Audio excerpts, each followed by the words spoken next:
Et justement, à travers tout ce que tu fais, aussi par rapport aux personnes que tu accompagnes dans différents projets, tu prônes toujours l'excellence. C'est un mot qui est important pour toi. Qu'est-ce que tu peux nous dire sur ça et pourquoi tu donnes énormément d'importance à l'excellence? L'excellence, pour moi, c'est plus qu'une vision. Aujourd'hui, l'excellence, pour moi, c'est... comment tu veux dire? Au-delà pour moi, c'est une habitude déjà. Ça doit être une habitude. Mais pour moi, c'est ce qui est le plus important pour quelqu'un qui a une vision, tu vois. C'est-à-dire que tu ne peux pas avoir une vision, tu ne peux pas avoir envie d'être une meilleure version de toi-même sans avoir la carte de l'excellence, tu vois.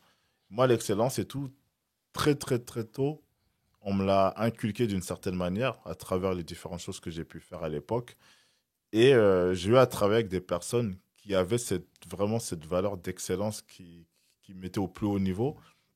Après mes études, enfin, même à la fin de mes études, euh, j'ai eu la chance de faire un stage pour Malamine Koné, avec Malamine Koné, le PDG de la marque Ernest, qui était à l'époque, pour moi, le plus grand entrepreneur qu'il pouvait y avoir dans le monde. Parce que pour moi, c'était un Malien, c'était un Noir.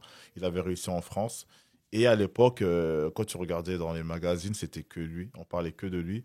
À l'époque et tout, j'avais vu le magazine, l'émission Capital, un sujet en deux parties sur un entrepreneur malien noir en France, musulman. Je fais, oh, mais pour moi, c'était l'exemple, tu vois. C'est-à-dire que enfin, on avait quelqu'un euh, sur qui on pouvait s'identifier, tu vois. Mais vraiment, c'est-à-dire qu'il incarnait pour moi l'excellence, tu vois. Et il se trouve qu'à travers le réseau, parce qu'une fois de plus, le terme réseau, il a fait son effet à ce moment-là, il se trouve qu'on avait beaucoup de gens en commun, dont des gens qui lui ont parlé de moi en disant, oui, il y a un Malien qui est très, très influent sur Internet et tout, faudrait que tu vois ça, etc.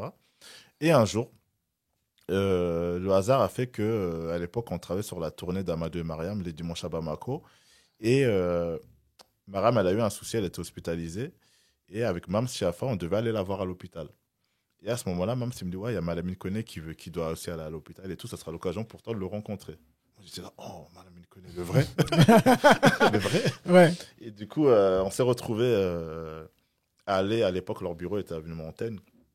Et on est parti là-bas. Ensuite, on a fait la route ensemble. Et je rappelle, moi, la première chose qui m'a marqué, pour les gens, c'est bête, hein, mais que son chauffeur, il était blanc.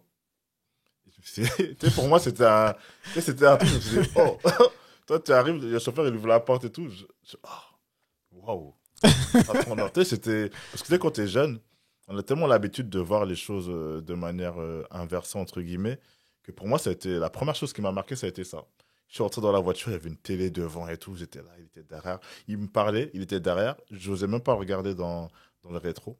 Ah, c'est donc toi, Dibi Magassa. On m'a beaucoup parlé de toi. J'étais là. Oui. Tu dis oui. Le son, il sort pas de ta voix, mais Ouais. ton cœur, il dit oui, tu vois. Et de là, on a commencé à parler un peu et on allait à l'hôpital. Et en sortant de l'hôpital, tu m'as dit que tu faisais quoi exactement? À l'époque, j'étais en troisième année de licence, administration et gestion des entreprises. Et à ce moment-là, même s'il m'a dit, juste avant, il m'avait dit, Dibi, si tu as un truc à lui demander, c'est maintenant ou jamais. Ouais. Et moi, c'était à l'époque où on cherchait les stages. Et je te cache pas qu'on galérait grave. En fait, je me suis dit, de toute manière, lui, il va jamais me prendre en stage, tu vois. Je suis un petit, tu vois. C'est-à-dire que je me voyais vraiment petit, Or que tu fais. tu vois. Tu es long. Non, mais là, pour le coup, là, je me sentais tout petit. Et là, je me suis dit, allez, il faut que je me lance. Donc, il a commencé à. Il me parlait, il parlait. Après, il m'a dit, tu m'as dit que tu faisais quoi comme étude déjà? Donc, je lui ai redit, je dis, d'ailleurs. Mais quand je te dis que le d'ailleurs, là, je suis allé le chercher au fond de moi parce qu'il ne voulait pas sortir. Et si d'ailleurs, j'aurais pas dit ce d'ailleurs, je ne serais sûrement pas là aujourd'hui parce qu'après, c'est des cheminements, tu vois. Ouais. Et j'ai Ouais, dit, des ouais, fois, c'est des opportunités comme ça tu vois, qui t'emmène qu'il à faut d'autres saisir. opportunités. Et là, je me suis dit, bah, écoutez, je cherche un stage justement. Il me dit, ah bon? Ok, bah, il n'y a pas de souci. Il a demandé à son assistant de prendre mes coordonnées et tout. Je ne te cache pas, je n'avais pas beaucoup d'espoir. Je me suis dit, allez, donnons, c'est gratuit. Et le hasard a fait qu'une semaine après, j'organisais un défilé à la mairie de Paris pour une styliste à l'époque. Et tu avais des gens de son équipe qui étaient là, dont la personne qui était avec lui, qui me dit, ah, Dibi, comment tu vas et tout. T'inquiète pas, il y a quelqu'un qui va t'appeler et tout. D'ailleurs, j'avais perdu ton numéro et tout. Redonne-le-moi et tout. Avec ton adresse mail et tout. 2 jours après, je reçois un mail et tout. Oui, bonjour, madame. Je suis l'assistante personnelle de madame Ilkoné. Vous êtes convoquée tel jour et tout au bureau et tout. Je fais, oh. Là, c'est quelque chose. Il y a un début de quelque chose. Ouais. Rien que le fait d'être convoqué, pour moi, c'était Recevoir comme si... C'est quoi, t'as reçu un mail, un appel? Un mail. Un mail. Donc, Ça fait plaisir. Tu le lis, tu le lis plusieurs fois. Je l'ai lu, relu, je l'ai imprimé, je l'ai regardé, je l'ai plié, je l'ai ressorti, j'ai vérifié que c'était bien moi. Okay. Et là, je me suis dit, bon, il y a peut-être un truc. Et de là, je te cache pas que là, je suis sorti. Je suis allé à Célio, j'ai acheté mon meilleur costume. J'ai mis des chaussures pointillinées bien cirées. Ouais. Et de là, j'ai dit, bon, on y va, je suis parti avec mes conventions. Dès que j'arrive et tout, t'arrives dans le quartier et tout, l'avenue Montaigne, pour ceux qui connaissent. T'arrives entre plein de beaux magasins, tu vois le bureau, je fais, l'homme est arrivé, quoi. L'homme est arrivé. Et là, tu montes et t'arrives, ils ont un étage que pour eux. Et je sors de l'ascenseur et tout. Et de là et tout, il y a une dame qui m'accueille et tout, me met dans la salle d'attente. Mais rien que la salle d'attente, pour moi, c'était incroyable, tu vois. C'est-à-dire que tu es dans la salle d'attente, tu es là, tu es comme un enfant, quand tu arrives dans un endroit, tu fais, oh, wow. Et là, je suis assis. Elle arrive, elle fait, oui, bonjour et tout, vous avez ramené vos conventions? Je fais, oui, mais... Elle me dit, je signe où? J'ai fait, il n'y a pas d'entretien. Elle fait, non, il n'y a pas d'entretien. Madame Milconé s'est engagée à vous prendre, donc c'est bon. Je fais, ok. C'est là. Donc elle signe. Alors que moi, pour moi, j'étais venu pour un entretien. Et en fait, non, il m'a pris directement. Et de là, ça a été le choc pour moi. Je me suis assis. En fait, quand tu rentres, j'ai desserré ma cravate. Je suis assis dans le métro. Je fais, je fais là, est-ce que là, c'est pas une grosse opportunité qui s'ouvre à moi, tu vois? Et de là, j'ai entamé un stage avec lui. Mais ça a été vraiment le stage, tu vois. C'était un stage où j'ai appris beaucoup. Et quand tu me parles d'excellence, c'est vraiment à ce moment-là que j'ai assimilé la notion d'excellence. Ok. Parce qu'à ce moment-là, si tu veux, Malamine Koné était vu comme l'un des meilleurs entrepreneurs africains du monde. Et à cette époque-là, c'était quelqu'un qui, comme c'est quelqu'un qui est issu de la banlieue, c'était le moment où il s'entourait des meilleurs pour justement grandir cette notion d'excellence. Ça veut dire qu'il prenait des cours de communication, comment s'asseoir, comment parler, il s'entourait de conseillers politiques. Il y a plein de gens qui passaient au bureau et tout. Et comme moi, j'étais dans la cellule de communication, donc moi, je le voyais tout ça. Et je me suis imprégné de toutes ces choses-là. C'est-à-dire que les personnes qui intervenaient, moi, j'étais à côté, j'étais comme un enfant. Là-bas, je voyais passer des gens que j'aurais jamais imaginé rencontrer. Tu voyais des Jacques Attali, tu voyais des Laurence Parisot, Sarkozy passait au bureau. Tu voyais beaucoup de gens qui passaient et tu te disais, il y a un bon environnement de gens qui étaient des personnes qui parlent bien, qui sont là, ça créait un truc et tout. Tu avais des conseillers politiques qui venaient. Et là, je regardais, je faisais, ah ouais, il y a un truc là. Il se passe un truc. J'ai dit, j'ai la chance de travailler pour une grande personne. Et en plus de ça, une personne qui s'entoure des meilleurs pour être encore meilleur, tu vois. Et moi, c'était déjà ma philosophie. Okay. Et là, j'étais dans le truc, tu vois. C'est-à-dire que cette vision, ce côté excellence, je le vivais au quotidien. C'est-à-dire que j'étais là, j'apprenais. Combien de temps il a duré le stage? Le premier stage, il a duré, si je me trompe. Parce qu'il y en a eu un deuxième. 2-3 mois, je crois. 3 mois. Ah ouais. Ouais, 3 mois le premier stage. Et ensuite, le second stage, il a duré beaucoup plus longtemps. Je crois que c'était 6 mois, si je ne me trompe pas. Oui, quand même. C'était un vrai stage. Ouais. C'est le stage de licence et de master, tu vois. D'accord. Et de là, c'est là que je me suis dit, ah ouais, quand même. Et j'apprenais. Il y a autre chose. J'apprenais. Ça m'a ouvert sur l'Afrique encore plus parce qu'il m'a permis de voyager, même dans ton stage et tout. Et c'est là que je me suis dit, non, franchement, j'ai la chance. J'ai la chance d'être là. Et c'est pas un hasard. Et si j'en fais pas quelque chose, je vais rater le coche. En fait, tu te dis, c'est comme si demain, on t'ouvre une porte. Cette porte, tu as tout ce que tu veux, mais que tu as du mal à emboîter le pas. Ou bien que tu rentres, au lieu de faire ce que tu veux avec ce que tu veux, tu négliges et tout. Mais après, on referme la porte et c'est trop tard. Là, je me suis dit, début, tu as l'occasion de vivre ou de faire des choses que tu n'aurais sûrement pas pu faire si on ne t'aurait pas offert cette opportunité-là. Donc, et tout, je me suis battu pour. Et derrière, à l'issue de ce stage-là, j'avais comme projet d'aller à l'étranger pour parfaire la langue anglaise. Et avec des amis, on a voulu aller en Australie et tout pour notre stage de master et tout. Et quelques temps avant mon stage, je reçois un coup de fil de Malamine Koné qui me dit, Dibi, par rapport à ce qu'on a débuté ensemble, on aimerait que tu puisses le poursuivre. Je sais que ton stage de master, tu comptais le faire à l'étranger, mais j'ai une idée. J'ai eu une réflexion là-dessus et j'aimerais que tu le fasses avec nous. Je fais, oui, mais vous savez, moi, j'avais prévu de partir. Oui, je comprends et tout, mais voilà. Moi, je te propose de venir sur les mêmes bases salariales, etc., etc. Et là, je dis, OK, je vais réfléchir. Donc, j'essaie de réfléchir. J'en parle à mon meilleur ami qui était à l'époque dans ma classe. Il me dit, c'est une opportunité. Après, il me dit, ouais, mais tu avais aussi dit l'anglais. Là. Je fais, ouais, mais... De là, on me rappelle 3 jours après. On me dit, oui, bon, début, on a encore réfléchi. Si jamais tu acceptes, bah, en gros, à l'issue de ton stage de master, on t'offre un CDI. J'ai fait, oh, oh. J'ai dit, moi, je voulais connaître le chômage comme tout le monde, un peu, tu vois. Juste un peu goûter, me reposer après le. Ouais, reposer après Tu vois. toutes ces études. Et de là, voilà. Après, on m'a dit, non, Dibi, fonce, fonce. Et de là, j'ai foncé. Et voilà. Après, ça a pris. J'ai fait des mois de stage incroyables encore, où j'ai fait beaucoup de choses. Tu sais, quand tu travailles avec les meilleurs dans leur domaine, tu es tellement bien. C'est pour ça que moi, je prends toujours le côté être et travailler avec les meilleurs. Parce que tu sais, quand t'es bien, t'es soulagé, t'as pas de pression. Moi, tu sais, moi, j'étais content d'aller travailler le matin. Des fois, j'étais pressé d'arriver même, tu vois. Tu Ouais. sais, quand tu as cette sensation-là, tu te dis, c'est ça le truc, tu vois. C'est-à-dire que t'es pas là à traîner des pieds ou à regarder ta montre, oh, c'est à quelle heure je finis. Non, moi là-bas, mes horaires, je sais plus c'était quelle heure, mais je finissais jamais à l'heure, tu vois. On était tellement à fond dans ce que je faisais, j'étais chef de projet à l'époque, t'étais à fond. Mais t'es vraiment à fond, quoi. T'es là, Hmm. tu vis le truc, tu vois. Et ça m'a beaucoup appris. Et pour en revenir à cette notion d'excellence, c'est vraiment que là-bas, que j'ai assimilé toutes ces choses-là à travers les rencontres aussi. Grâce à ça, et grâce à ce que je faisais aussi en parallèle sur le côté associatif, j'ai rencontré beaucoup de gens, de personnalités, etc. Et ça m'a permis d'asseoir justement ce côté excellence et de me dire que j'ai de la chance d'avoir autour de moi ces gens-là. Il faut que j'en fasse quelque chose de positif, tu vois. Et qui soit utile pour moi, que moi je sois utile ensuite pour les autres. Et c'est pour ça que le côté excellence aujourd'hui, je le prône. Parce que pour moi, on me l'a montré, on me l'a prouvé par A plus B que c'était ce qui faisait tout. C'est ce qui faisait partie de notre développement personnel, c'est ce qui faisait partie du processus pour être une meilleure version de nous-mêmes. Et aujourd'hui, je le prône et je le crie sous tous les toits. Je dis aujourd'hui, sans l'excellence, vous n'êtes rien. Ayez cette notion d'excellence et faites tout pour être une lumière. Une lumière. À chaque fois, je le dis, hein, tout est une question de lumière. Briller, éclairer. Tu vois. C'est super important et rayonner par la suite. C'est super important. Et comment on fait, justement, selon J.B. Magassa, Hmm. pour devenir excellent, pour être excellent? L'excellence, c'est une habitude. C'est quelque chose que tu dois faire tout le temps. C'est-à-dire que tu ne dois pas te contenter du minimum. Il y a beaucoup de gens qui se reposent sur leurs acquis, qui ne voient pas plus loin que le bout de leur nez, sans être méchant. Il faut vraiment te dire que aujourd'hui, ce que tu fais euh, ne doit pas te plaire qu'à toi. Moi, aujourd'hui, par exemple, je vais donner un exemple récent. Mhm. Il y a une sœur qui m'a contacté pour de la pub.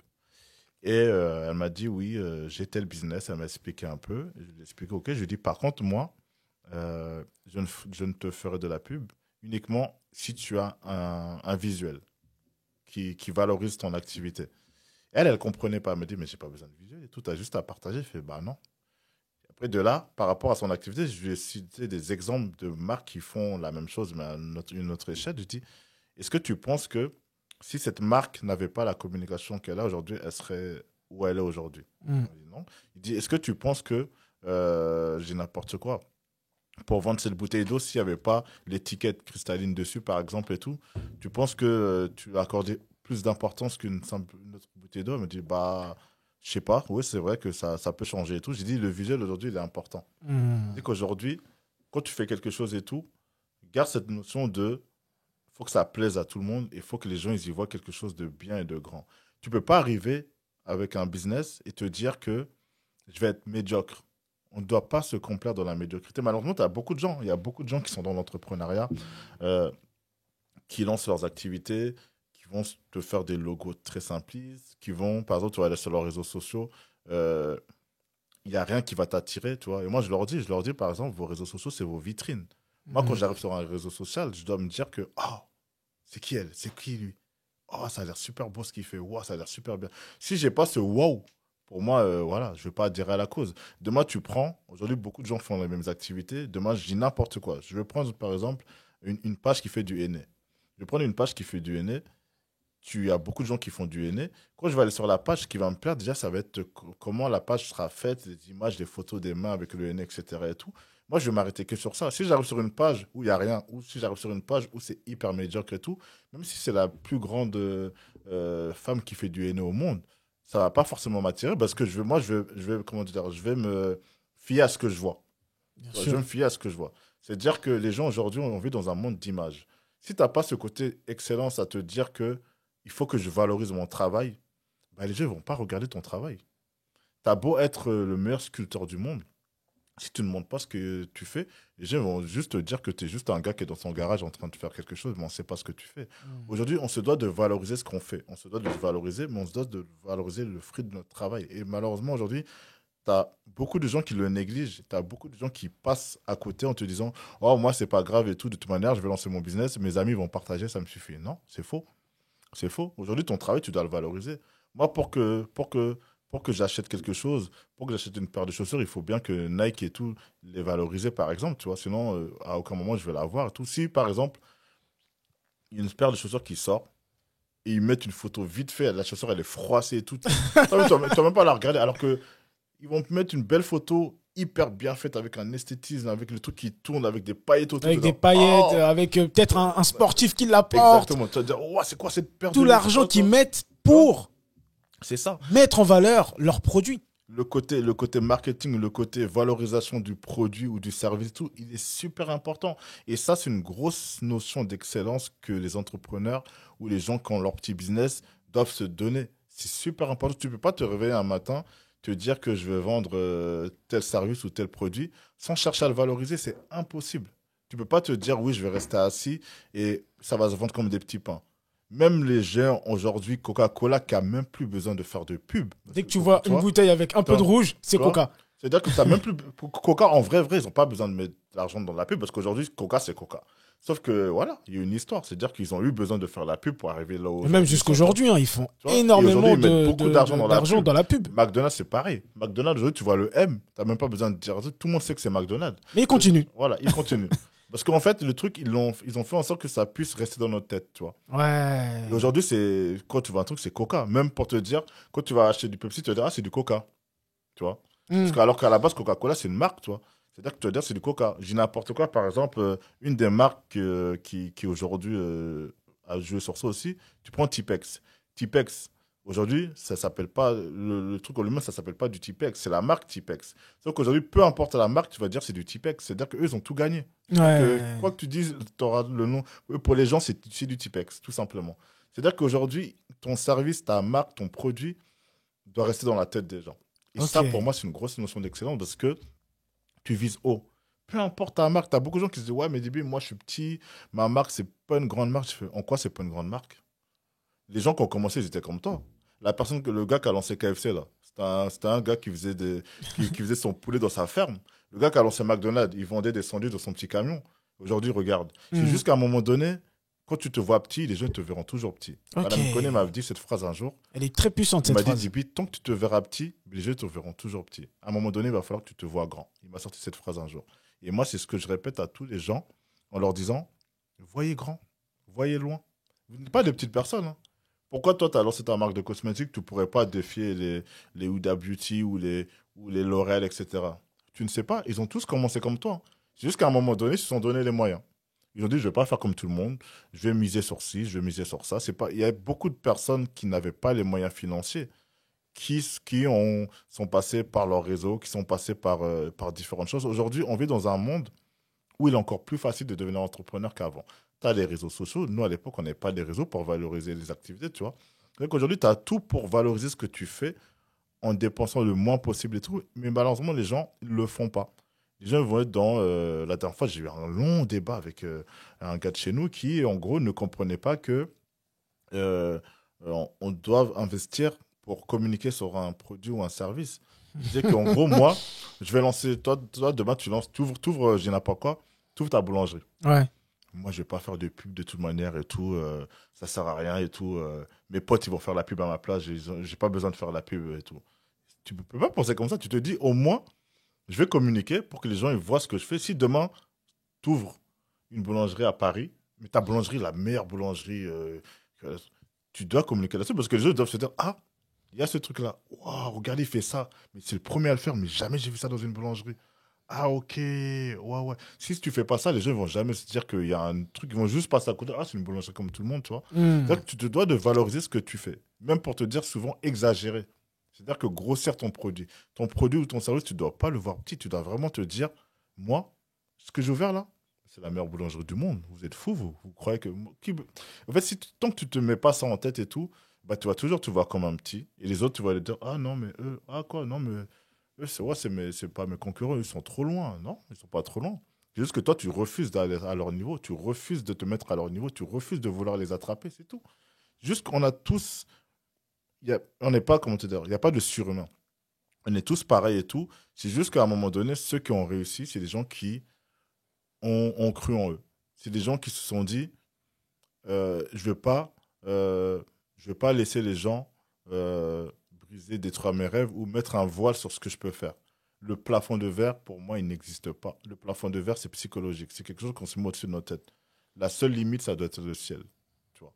C'est-à-dire qu'il n'y a pas de plafond de verre aujourd'hui. Le plafond de verre, c'est quelque chose qu'on se met au-dessus de nos têtes en se donnant en se disant que, par exemple, ah, je suis noir, de toute manière, c'est chaud. Ah, je suis voilé, de toute manière, c'est pas possible. L'auto-sabotage. Tu vois? C'est de l'auto-sabotage. Et moi, ça, c'est des discussions que j'ai avec beaucoup. Même si c'est plus difficile pour certains, c'est pas impossible. Ça peut être difficile, mais c'est jamais impossible. Il y a une sœur voilée et tout qui, je pense, qui va écouter le podcast. Elle se reconnaîtra. Un jour, je l'ai rencontrée. Elle passait souvent au bureau à l'époque, Esprit d'Ébène. Et tout le temps, je la voyais. Elle était avec son ordinateur, elle travaillait et tout. Un jour, je lui ai dit, mais toi, t'as fait quoi comme étude? Elle me dit, je suis diplômé en architecture. Je fais, pardon. Je dis, pourquoi et là, tu bosses dans quoi? Elle me dit, ah, non, là, je travaille pas et tout. Là, je suis venu pour faire un truc avec mon association. Je dis, mais pourquoi tu t'as pas lancé un truc? Pourquoi tu fais? Elle m'a dit, parce que je suis voilé. Là, j'ai fermé mon ordinateur. Je fais, pardon. Elle me dit, bah, je suis voilé.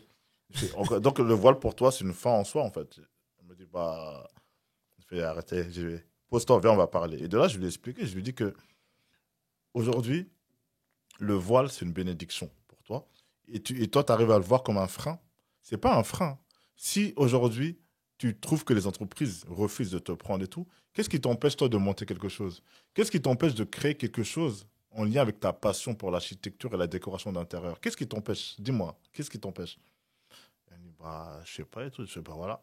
C'est juste que toi, là, c'est toi qui t'es fixé une limite. Ouais. C'est pas les gens. Donc, ouais, beaucoup de gens se fixent des limites, eux-mêmes. Tu vois, c'est-à-dire qu'à partir du moment où tu as des compétences, mais des vraies compétences, en plus, ça, c'est pas n'importe quelle compétence, tu as un minimum de réseau, qu'est-ce qui t'empêche? Qu'est-ce qui t'empêche? C'est-à-dire qu'à un moment donné.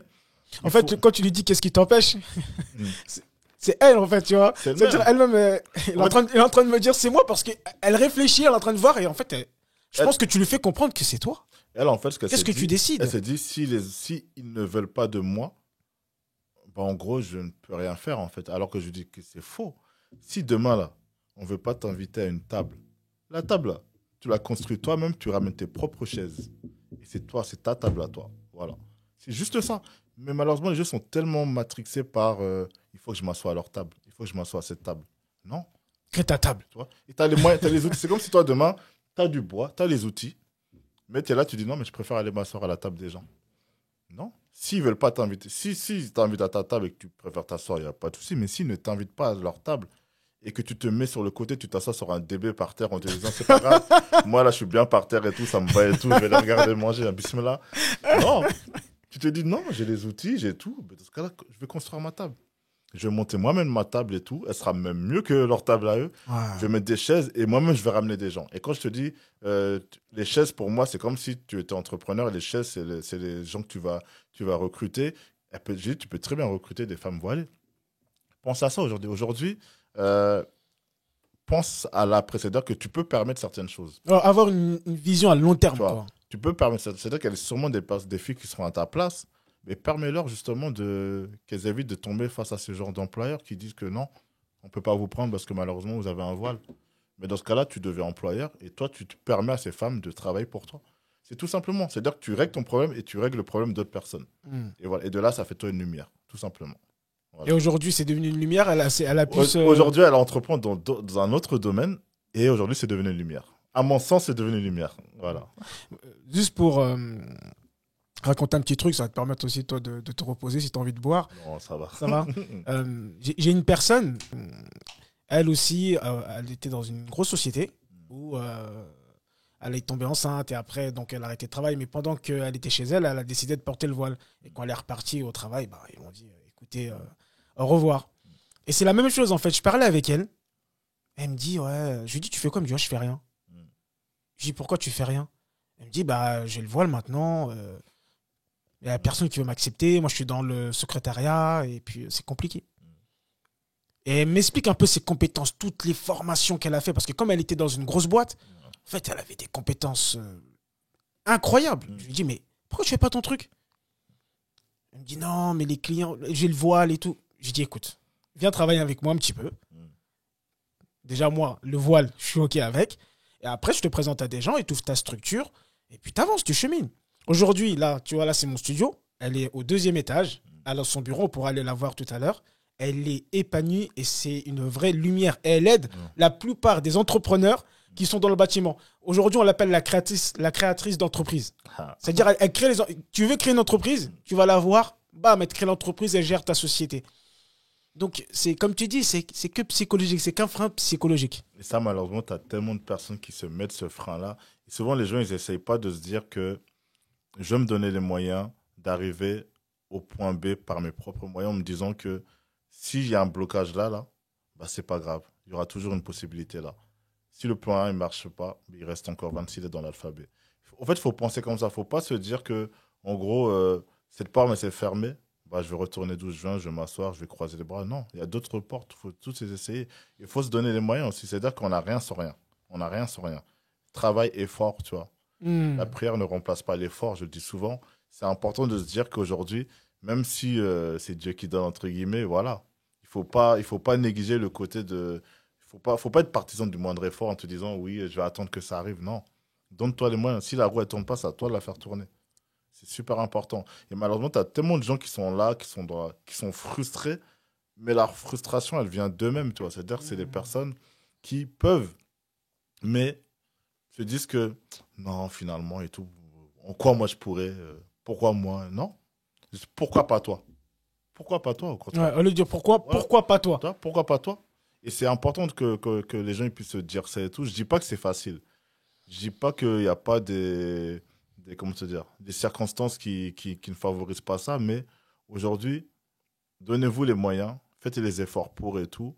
Chacun a son étoile, toi. Chacun est destiné à briller à un moment donné de sa vie.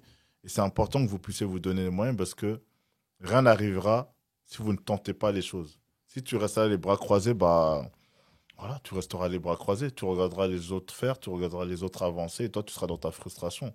C'est-à-dire que prends le temps, introspection, tu réfléchis. Qu'est-ce que je veux vraiment pour moi? Qu'est-ce que je sais faire? C'est quoi mon kiff? C'est quoi mon talent? C'est quoi mes compétences? C'est quoi mes envies? Et tu te poses. C'est-à-dire que souvent, les gens disent, ouais, mais début, moi, j'ai rien, je sais rien faire, etc., etc. Non, c'est pas que tu sais rien faire. C'est que tu te répètes que tu sais rien faire. Ok. Au final, bah, Ouais, t'es comme persuadé que ouais, tu sais rien faire. comme je dis toujours, le dialogue déjà que toi, tu entretiens avec toi-même. C'est-à-dire que même souvent autour de toi, tu as des gens qui vont comment te dire, te dorer en bambara. C'est-à-dire que des personnes qui vont te rabaisser, qui vont te dire que tu n'es pas capable. Il y a une fille que j'ai en coaching, pour moi, qui est l'une des personnes dont je suis le plus fier aujourd'hui, qui, à l'époque, quand elle est venue me voir, à travers des amis qui l'ont inscrit à mon coaching, son problème, c'était que autour d'elle, elle avait un environnement néfaste. Autour d'elle, elle avait ses copines, un groupe d'amis de 5 filles, qui avaient toutes arrêté l'école pour faire la même chose, à savoir animatrice. Elles ont toutes passé leur BAFA. Elle, c'était la plus, entre guillemets, intelligente, la plus ambitieuse du groupe. Et on lui répétait tellement qu'en gros, quoi? Tu veux faire ça, toi? Mais n'importe quoi, ça sert à rien que tu fasses ça. De toute manière et tout, nous, on ne te voit pas dans ça. Et vas-y, arrête tes conneries. Viens avec nous, on passe ton BAFA, viens faire... Donc, elle, qui avait des envies, qui avait des rêves, bah, en fait, elle s'est amputée de ses rêves à cause de ses amis. C'est-à-dire elle s'est retrouvée à faire comme ses amis, sauf qu'à un moment donné de sa vie, elle s'est dit, mais je ne vais pas faire ça toute ma vie. C'est pas moi, c'est pas moi. J'ai des envies, j'ai des rêves. Donc, elle a commencé à se réveiller, elle a commencé à en parler à une amie. C'est cette amie qui l'a approchée de moi. Et on a discuté. Et de là, je lui ai dit, mais comment une fille comme toi qui a des rêves s'est laissée tenter, s'est laissée prendre dans la spirale, justement, de cet environnement néfaste? En fait, c'est quelqu'un qui est très fragile. En fait, elle s'est dit, bah, tellement on me répétait que je ne pouvais pas le faire, bah, pour moi, j'y ai cru, en fait. Je dis, bah non. Il dit, toi, tu es persuadé que tu ne peux pas faire? Elle me dit, bah là, je sais pas, là, j'hésite. J'ai fait, bah non. J'ai dit, donc, en quoi leurs paroles, elles porteraient plus que toi, tes convictions? Parce qu'elles, elles l'ont dit, donc c'est vrai. Donc, elles l'ont dit, donc tu ne peux pas le faire. Je fais, bah non, mais je vais te prouver par A plus B que tu peux le faire et que tu vas le faire très bien. De là, on a commencé à discuter. Elle m'a fait part de ses rêves, de ce qu'elle voulait faire. Et de là, je lui ai dit, ça va être un choix, ça va être une décision que tu vas prendre qui va sûrement changer ta vie. Je lui ai dit, tu as de la chance aujourd'hui, tu vis encore chez tes parents. Donc, tu peux te permettre certaines choses encore. Et je lui ai dit, tu vas t'inscrire à cette formation-là. Parce que cette formation, c'est celle qui va te permettre d'accéder à ta passion. Et avant de t'inscrire à cette formation-là, tu vas créer un réseau social qui va valoriser cette passion-là. Et donc là, elle a commencé à me dire, oui, mais t'es sûr, etc. Je dis, fais, tu verras. Parce qu'aujourd'hui, l'excellence, c'est une habitude. C'est-à-dire que même en dehors du cadre professionnel, il faut que tu sois dans ton environnement. Donc de là, elle a commencé, elle a aimé, elle s'est inscrite à la formation, elle m'a appelé. Et de là, en fait, j'attendais juste qu'elle s'inscrive et tout. Et j'ai appelé un ami à moi, Didier Dems. Je lui ai dit, écoute, Didier Dems, j'ai une fille que j'ai en coaching. On a ce mariage qui arrive, on va la prendre pour un truc précis. À l'époque, c'était en lien avec la déco et la déco florale. On l'a prise. Et ce jour-là, je lui ai dit, moi, j'étais hospitalisé 2 jours avant. J'ai pas pu être là. Et on avait une décoratrice, qui est une vraie décoratrice, qui était là pour l'événement. Et ce jour-là, je lui ai dit à la décoratrice, j'ai mon assistante qui va venir et tout. C'est la meilleure et tout en décoration, etc. Et tout. Donc, c'est elle qui va prendre en main toutes les idées que j'ai eues, etc. Et c'était la personne de coaching en question. Et elle était là, elle me disait, non, Dibi, je peux pas faire ça, je connais pas encore. Je fais, comment ça, tu connais pas? Et tu es une passionnée. Tu m'as juste parlé, j'ai vu les idées, la vision que tu avais et tout. Là, là, je te mets dans le bain, là. Oui, mais c'est-à-dire qu'elle s'est retrouvée dans un truc. Et en gros, je lui dis, t'as pas le choix. Moi, Dibi Magassa, je te dis, t'as pas le choix. C'est-à-dire que là, tu vas partir, je suis pas là, c'est toi qui seras moi. Elle me dit, mais c'est pas possible. Je fais, bah si, c'est possible. C'est possible parce que je te le dis. Donc, tu vas le faire et tout, et tu verras. Et de là, surtout, j'ai dit à la dame qui a plus de 15 ans d'expérience dans la déco que tu étais la meilleure et que tu travaillais avec moi. Ah, ok. Donc, de ce cas-là, elle s'est retrouvée à gérer un mariage. Et je lui ai dit surtout, ne montre jamais ton ignorance. C'est-à-dire que eux, pour eux, sont Hmm. persuadés que tu es la meilleure. Hein. Donc, sois la meilleure. Ce jour-là, elle était la meilleure. Elle était la meilleure. Jusqu'à la dame, elle m'a appelé pour dire, ah oui, mais ça se voit qu'elle est très, très compétente et tout, alors que c'est la première fois qu'elle faisait un événement. C'est-à-dire que Hmm. le soir, elle m'appelle, avec Zap, ça nous appelle en conférence, elle pleure. Elle dit, pourquoi vous me faites confiance comme ça? C'est pas qu'on te fait, c'est même pas une question de confiance, c'est juste que si personne te permet de te prouver que tu es capable, tu seras persuadé que ce que les faits t'ont dit, bah, c'est vrai en fait. Et là, tu l'as vu par toi-même. Et de là, elle a commencé son chemin. Elle a commencé son chemin. Elle a fait plein de choses. On l'a remis sur un autre événement. Et là, aujourd'hui, elle est persuadée que ce qu'elle fait aujourd'hui, parce qu'elle le fait, que c'est ce qu'il lui faut aller, tu vois. Et c'est important. C'est-à-dire qu'aujourd'hui, tu as tellement de gens autour de toi qui, à travers les barrières qu'ils vont vouloir te mettre, peuvent briser tes rêves. Il ne faut pas accepter. Tu es la seule capitaine, tu es le seul capitaine du bateau de tes efforts. C'est-à-dire que personne ne doit te dicter tes pas, c'est toi-même. Hier, on parlait des choix. On parlait des choix. Je dis souvent, on n'a pas de pouvoir sur les circonstances, mais on en a sur nos choix. C'est toi qui décides ce que tu veux pour toi. Comme disent les Ivoiriens, c'est aujourd'hui que tu construis ton demain. Si tu fais rien aujourd'hui pour ton avenir et tout, il se passera rien. Si aujourd'hui tu fais pas les bons choix pour ton avenir, bah tu vas payer les pots cassés, tu vas être assis à te dire que oh, si j'avais su, oh j'aurais dû. Un regret. Tu vois, les regrets. Tu vas vivre dans les regrets. Tu vas arriver à certains âges, comme moi, des gens que j'ai eu des gens en coaching qui avaient 35 ans qui me disaient que je regrette. Je me suis amusé, j'ai fait ci, j'ai fait ça. Au moment où d'autres me disaient, viens, faut que tu sois comme ça. Moi, j'étais là à m'amuser, à sortir et tout. Je me retrouve à 35 ans, je vis encore chez mes parents, je dors sur un lit superposé et je suis pas marié. Je suis intérimaire, j'ai trouvé ce que je veux faire parce que je sais pas encore et tout. Mais j'ai perdu beaucoup de temps. Sauf qu'arrivé à un moment donné, tu t'es posé les questions trop tard. Donc, arrivé à un moment donné, ton avenir et tout, tu dois y penser. Il faut jamais se dire, oui, c'est trop tôt, je suis trop jeune, c'est faux. Ton avenir et tout, tu dois prendre le temps de bien le travailler et tout. Certes, aujourd'hui, on vit dans un monde où, euh, un monde d'évolution. C'est-à-dire que quand tu prends nos parents, par exemple, souvent, ils ont fait le même métier toute leur vie. Hmm. Nous, on va sûrement pas faire le même métier toute notre vie, parce qu'on vit dans un monde où on a besoin de changement.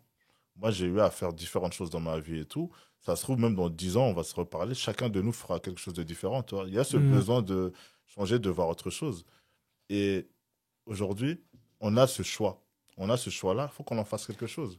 Nos parents, ils n'avaient pas le choix. Tu as vu, sans avoir le choix aujourd'hui, quand je vois ce qu'ils ont fait pour nous, ce qu'ils continuent de faire et tout, je me dis, c'est incroyable. Et nous, on a plus de choix, on a plus de liberté, entre guillemets, mais tu en as qui arrivent quand même à se dire que, en gros, allez, flemme. Tu vois. Moi, pour moi, je le dis toujours, hein, ça, c'est un manque de respect envers nos parents. Je te jure, c'est un manque. Il y a des gens que je vois hein, qui, en gros, ne veulent rien faire d'eux-mêmes. Tu sais que c'est un manque de respect pour tes parents. Tant que tes parents se sont battus là, pour toi, là, pour faire ci, pour faire ça, ta mère, elle se lève à 6 h du matin, elle va nettoyer les toilettes des gens là-bas. Ça se trouve, même les gens, ils l'insultent, on ne sait même pas, parce qu'on n'est pas avec elle. Et toi, tu te dis que non, vas-y, moi, de toute manière, et tout, flemme et tout, vas-y, je verrai. Pas tout de suite et tout. Dis, mais tu manques de respect à tes parents. Tes parents se sont battus pour te mettre là où tu es. Ils ont investi en Tu vois, toi. ils ont investi en toi et toi, tu leur fais même pas ce retour sur investissement. C'est-à-dire que ouais, c'était une perte.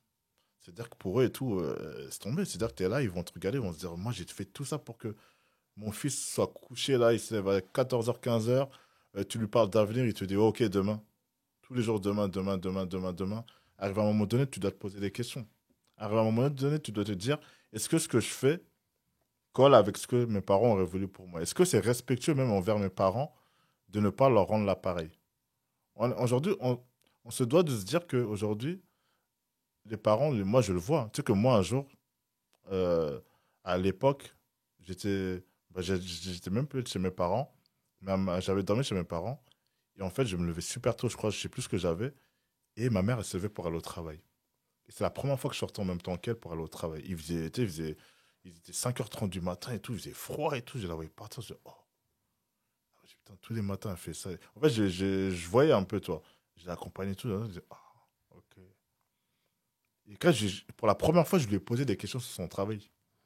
Ok, parce que je savais où c'était, mais je ne savais pas exactement et tout. Et de là, et heureusement qu'elle m'a dit qu'elle travaille avec des gens qui sont assez sympathiques et tout, mais qu'elle a des tantes à moi qui travaillent avec des gens qui sont racistes, d'autres qui les insultent, d'autres qui sont là en mode ramassez ça, madame, là. Tu vois, des trucs. Et ça, nous, on ne le voit pas. C'est-à-dire que ta mère, même, ça se trouve là, elle est en train de travailler dans un bureau, en train de faire le ménage, et il y a des gens qui sont en train de se moquer de là, regarde là. Tu vois, c'est-à-dire qu'on ne sait pas, c'est-à-dire que le fait d'imaginer tout ça, je te jure, ça m'a dit non. Faut que je fasse tout pour que ma mère elle arrête de travailler. Il faut que je fasse tout pour qu'en gros, elle se repose, en fait, tout simplement. Et moi, très vite, j'ai eu cette mentalité. Je me suis dit, non, il faut que j'y aille. J'ai dit, arrivé à un moment donné et tout, je peux pas laisser. Si tu aimes ta mère, tu auras du mal à la laisser faire certaines choses, tu vois. C'est-à-dire que c'est le rêve de tous de se dire que, ben moi, mes parents, je veux qu'en gros, juste, je leur demande leur rib et après, voilà, ils se reposent, tu vois. Comme ça, ils sont tranquilles. La fille, ils ont galéré, ils ont travaillé. Tu quittes un pays qui est ton pays où il y a tes proches et tout, tu arrives dans un pays que tu connais pas du tout. Tu es là, tu es séparé de tes parents pendant des années. Il y en a des 10, 15 ans, ils n'ont pas vu leur maman. 10, 15 ans, ils n'ont pas vu leurs frères et sœurs et tout. C'est incroyable, 10, 15 ans, toi. Et là, tu te dis, Tu as même des gens qui, en étant là, ont perdu tu vois, leurs proches. exactement. C'est-à-dire que tu as la frustration de te dire que j'ai même pas pu assister à l'enterrement de mes proches, tu vois. Et de là, tu te dis, on a une chance, mais inimaginable. Sans le voir, on a une chance. Et cette chance-là, si tu la saisis pas, c'est que tu es ingrat. Pour moi, c'est que tu es ingrat. C'est-à-dire que aujourd'hui, on nous permet des choses. Moi, j'ai toujours aux gens, je dis, on a tellement de la chance d'être en France, vous imaginez pas. Mm. Tous les gens qui vont sortir des phases de oui, c'est chiant. J'ai dit, par exemple, tu es dans un pays, niveau des aides, personne ne peut se plaindre. Notre système de santé est le meilleur système de santé au monde. Quand tu pars aux États-Unis, moi, je parle avec des amis à moi qui sont aux États-Unis. Pour aller soigner une carie, il faut voir les factures. Pour aller à l'hôpital, il y en a même, ils préfèrent se soigner à la maison. Donc, c'est des tarifs, c'est grave, tu vois. Ouais, c'est C'est très, clair. très grave, tu vois. Il y a un ami à moi, il n'y a pas longtemps, et tout, il m'a appelé, son père, il était malade. Il était hospitalisé à Bamako et tout. Il était dans un hôpital privé et tout. Il me paye 500 euros par jour. C'est Waouh. incroyable par rapport au Covid, tu vois. Et je lui dis que nous, on ne se rend pas compte de la chance qu'on a, tu vois. Et malheureusement, même avec cette chance-là, tu as des gens qui, malheureusement, Ils font rien. font rien. Et c'est ça qui est le plus triste. C'est-à-dire qu'aujourd'hui, à un moment donné, il faut que les gens ils se posent les bonnes questions. Pourquoi je suis là? Qu'est-ce que je veux pour moi? Est-ce que mon attitude est, est un manque de respect envers mes parents ou bien est-ce que mon attitude est au contraire une fierté pour eux? C'est la question que tu dois te poser. Chaque matin, quand tu te lèves et tout, tu te dis est-ce que ce que je vais faire aujourd'hui va me permettre de rendre fier ma mère ou va me permettre de rendre fier mon père ou va me permettre de rendre fier mes proches, mes enfants, ma femme? C'est super important. C'est-à-dire que si tu n'as pas ce truc en te levant le matin, en te disant il faut que je rende fier les gens qui m'aiment, bon, en gros, tu vas sûrement baisser les bras, tu vas sûrement te dire que bah, ça sert à rien en fait. J'ai Mm. personne à satisfaire.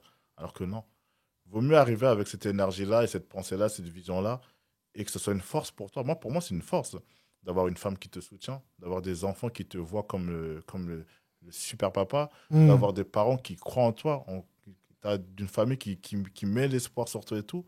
Pour moi, d'un côté, certains diront que c'est un poids, mais c'est surtout une force. Parce que tu as des gens qui croient en toi, tu as des gens qui te soutiennent, et tu as des gens qui, si jamais tu baisses les bras, bah, seront là pour te les relever, tout simplement. Et c'est super important d'être entouré et surtout de fuir tout ce qui est entourage néfaste. Les personnes qui vont te freiner, les personnes qui vont te diminuer, les personnes qui vont te faire comprendre que non, tu ne peux pas, tu n'es pas capable. Non.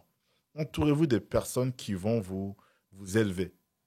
Des personnes qui vont vous élever, qui vont vous dire, tu peux le faire. Et tu vas le faire. Et tu vas le faire très bien.